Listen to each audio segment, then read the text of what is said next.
Hi everybody, Dan Illman and Matt Bernier taking a look at race number 8 at Keeneland on opening day of the fall 2018 meet. It is the Grade 2 Phoenix Stakes, part of the Breeders' Cup Challenge Series. This is a win and you're in for the Breeders' Cup Sprint. Let's take a look at this field. They're traveling 6 furlongs for $250,000. Why don't we take the field in post position order, Matt, beginning with the 2 morning line favorites. The one Promises Fulfilled is a 3-year-old taking on older horses for the first time, but boy, was he good at Saratoga over the summer.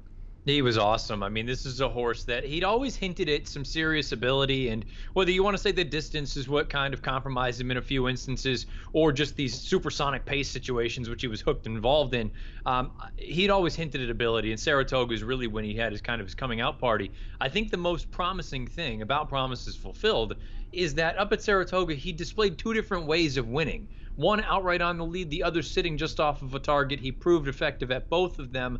There is one little thing that kind of worries me, is that the 6 furlong distance, I don't know that this is absolutely perfect for him. I understand this is a win and you're in for the sprint, and there are decisions to be made from Dale Romans and company. I'm inclined to think that his speed is better suited at a mile as opposed to 6, but you know what? Only one way to find out, and that's to run him at the 6. And the last thing Dale Romans wants right now is a tweener. A horse that's got big speed at 7, and maybe a mile's a little bit too far stamina-wise, and 6 is a little bit sharp, but it's worth noting that the career debut at 6, this horse went right to the front against Maidens and blasted him. The Timeform US pace projector is going to have Promises Fulfilled out there on the lead, and breaking from the rail, I know he's versatile. I think he has got to go, especially since the 3 Distinctive B is making his stakes debut in start number 27. That blue bar from Timeform US indicates they feel this race will favor horses on or near the early lead. That is a big advantage for Promises Fulfilled. Yeah, it certainly is. If he's get out there and dictate things, he's going to be very, very tough. It's also something to keep in the back of your mind. I think this is a scenario where that buyer for the Jerkins is a little bit on the light side, might actually be closer to a 105 and like that 108 that he ran 2 starts back. If that's the case, he has a giant edge from a tactical standpoint, and he is every bit as fast as a Whitmore or anyone else. That pace projector aids Promises Fulfilled. It hurts the second choice on the morning line. That's the 2 Whitmore, because if that pace projector is correct, I'm not sure Whitmore can come from last and run down Promises Fulfilled at 6 furlongs. Now, this horse won the Phoenix last year. He excels at the 6 furlong distance. Last time out in the 4-go, I don't think he was facing a strong field of older horses, and he just got a dream run along the inside. Yeah, you're never going to see a better situation present itself for a horse in a Grade 1 race like that, where the inside didn't just open up. There were about 3 paths that opened up down on the rail, and he was able to just shoot on through and go home. You brought up potentially the company was a little bit suspect. You've had 2 horses, the 4th and 5th place finishers. They are mid-90 buyers. Look, I like Whitmore. He's a nice horse. He's honest. He shows up and runs.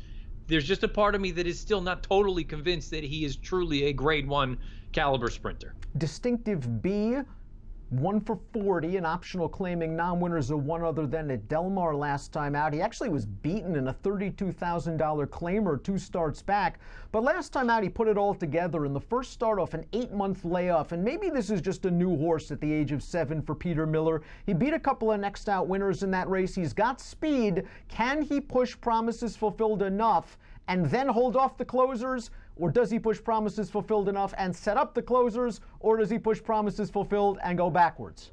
You know, to be honest with you, I've always been a fan of this horse, but I kind of feel like when you look at his form, it tells a story. It tells a horse that is not quite stakes caliber, but he's certainly better than a low to mid-level kind of claimer. He lives in that optional claiming rank, that high allowance type. And you know what? They're going to take a shot here. I don't totally blame them. Peter Miller's running a few horses at Keeneland this weekend. Why not take a chance in a short field here? To be honest, I think he's overmatched. Whitmore had the dream run in the 4-go. I think Limousine Liberal had a much more difficult trip as the pace setter Hartwood, who we'll get to in a minute, lugged out on the turn.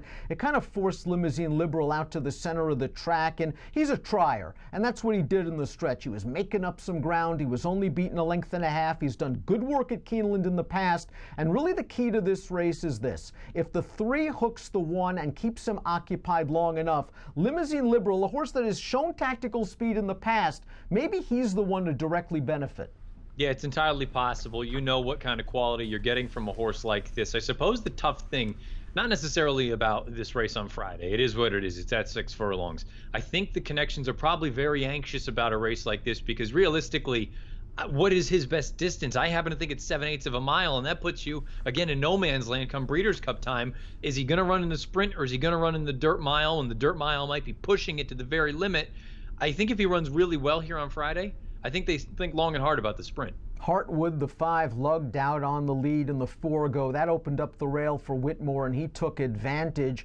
Heartwood, I've never really thought, while he is a nice solid horse, is a graded stakes type. I was surprised that he was on the lead in the 4 go at 55-1. I think this time around they're going to opt for a similar trip as 2 starts back when he won a little listed stakes at Mountaineer. But that race was a 91 buyer effort, and that probably won't come close to winning this.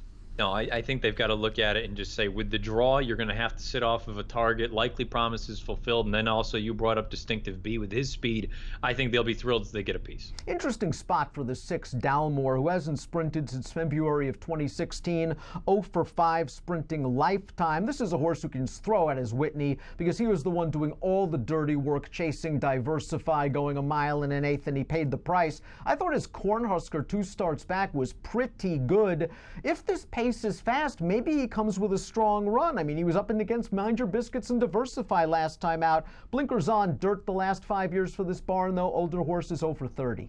I just kind of look at it and I go, if you're going to do a turnback, why so severe? Why so significant to a 6 furlong race where you know you're going to get Breeders' Cup quality sort of types in here? I think he's a nice horse. I just don't know that this is a spot for him. Pick time for the Grade 2 Phoenix Stakes. Again, a win and you're in, part of the Breeders' Cup Challenge Series. This for the sprint. We're both going to go with promises fulfilled. That time form U.S. pace projector just swayed me to take him over Whitmore.